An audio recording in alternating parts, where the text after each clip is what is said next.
Al-faidatul ula, ayat 18, ya ayyuhallazina amanu taqullaha wal tanzur nafsum ma qaddamat lighadin.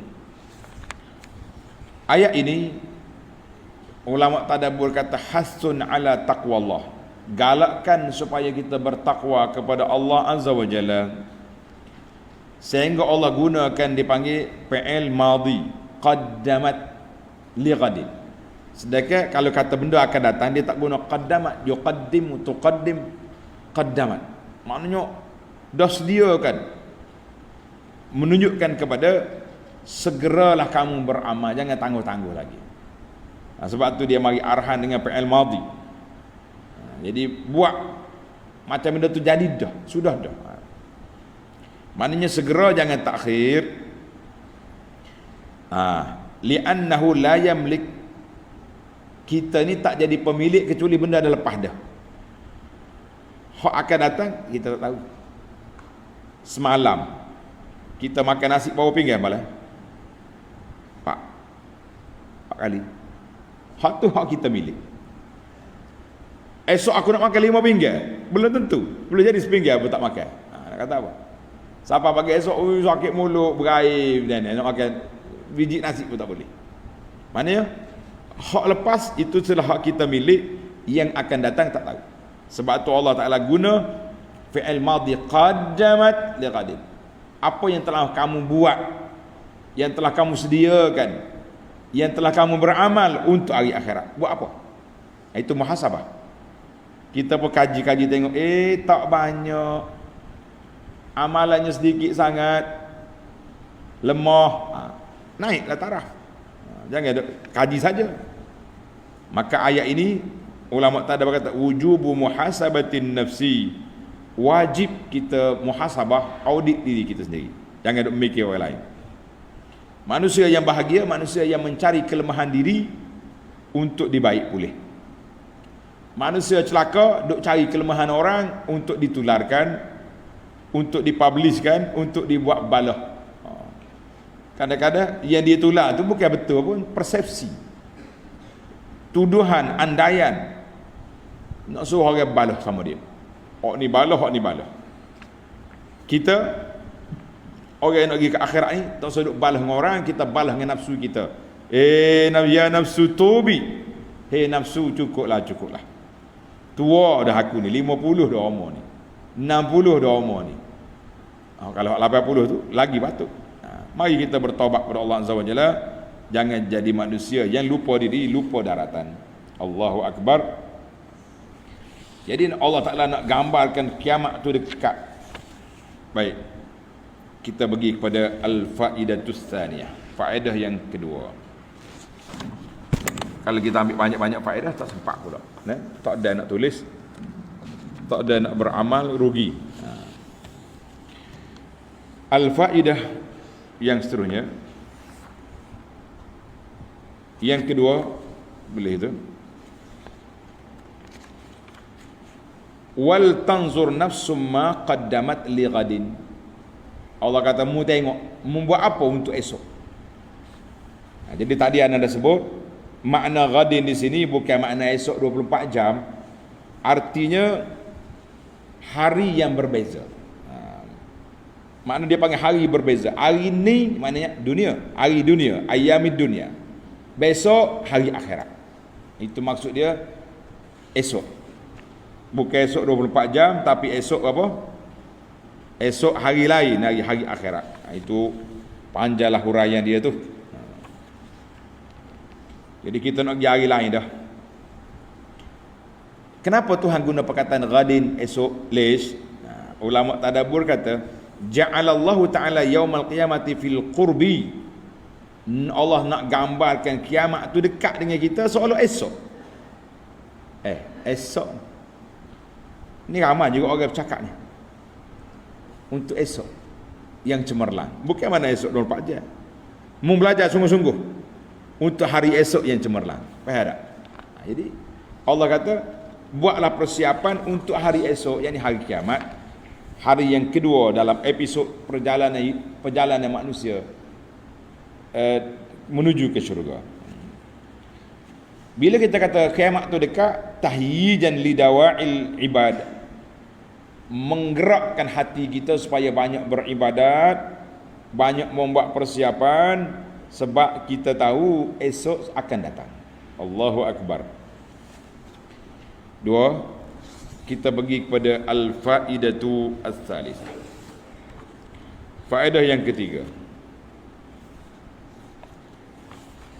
la yastawi ashabun nari wa ashabul jannah. Tak sama ahli syurga, ahli neraka dengan ahli syurga. Ayat ini memberi peringatan kepada manusia yang lupa nak berfikir, lupa nak buat kajian, lupa buat perbandingan. Duk ikut nafsu, ikut syahwat, ikut tu ikut ni, kita lupa kepada hari akhirat yang di sana ada perhitungan. Jadi benar. Maka Allah Taala bagi cuit kita di sini dengan buat perbandingan. Untuk apa dibanding? Supaya kita sentiasa ambil perhatian. Jadi dalam ayat ini juga satu penafian, tidak ada persamaan langsung di antara kafir dengan mukmin, tidak ada. Ashabul jannah dengan ashabun nar tidak ada persamaan. Kalau kata tak apa, kita duduk di neraka apa sikitlah, ya persamaannya sama-sama ahli syurga, cuma beza darjat, itu tak apa.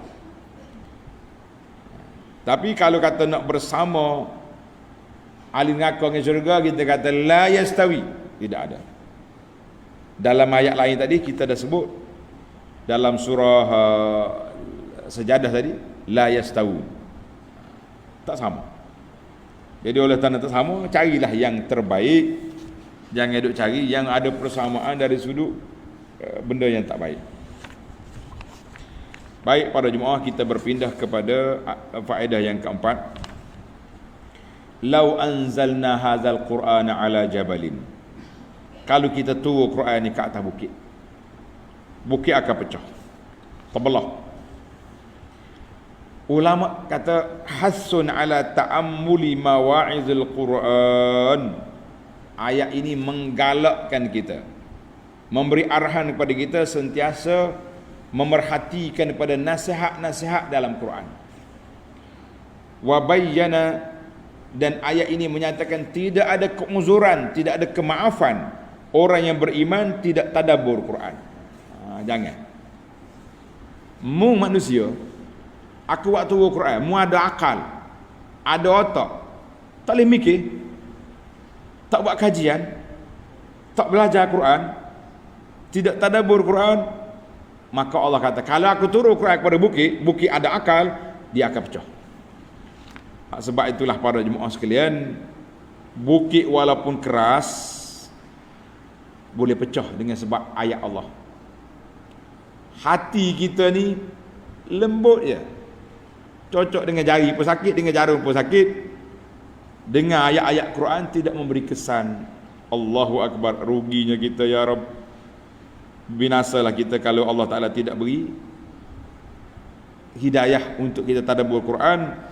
Kerana anna min asbabi linil qalbi, di antara punca nak melembutkan hati itu baca Quran dengan tadabbur. Baca Quran dengan tadabbur wa tama'un, perhati makna dia, teliti dia punya kedudukan dia, barulah hati kita jadi lembut. Alhamdulillah, ana dah baca buku, tak habis lagi, tengah baca satu sebuah buku, nama dia Mawa'izul Quran, nasihat dari Quran. Kita ambil tajuk-tajuk tertentu lah. Mawa'izul Mufassirin, nasihat daripada ulama tafsir. Bila dia baca ayat Quran, dia buat nasihat. Satu lagi buku yang sedang dibaca, tajuk dia Hakaza Ashu Ma'al Quran, demikianlah mereka berhidup dengan Quran.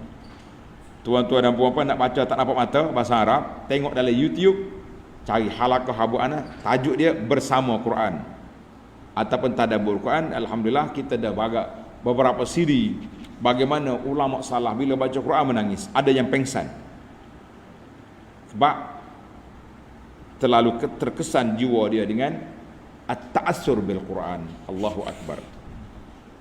Sebagai penutup ayat ini, Tuhan kata wa tilkal amsalu nadribuha lin nas la'allahum yatafakkarun.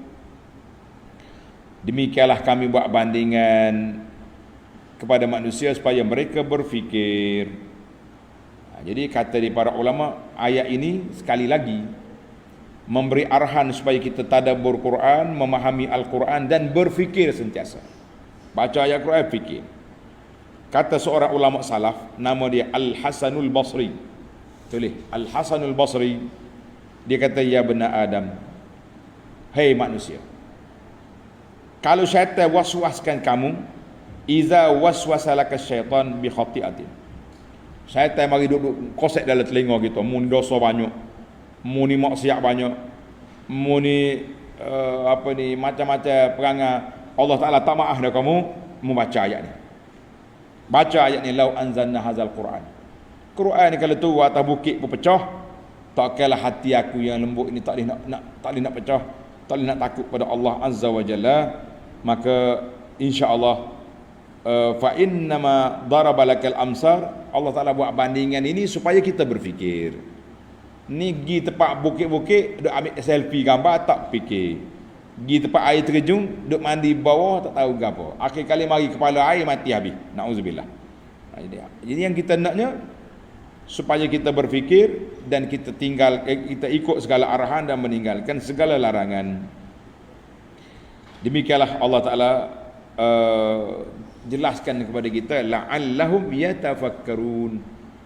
Allahumma anjalna, ya Allah jadikan kami orang yang berfikir, orang yang bertadabbur Quran, orang yang mengambil pengajaran, supaya kami sampai kepadamu ya Allah dengan keredaannya. Amin ya rabbal alamin.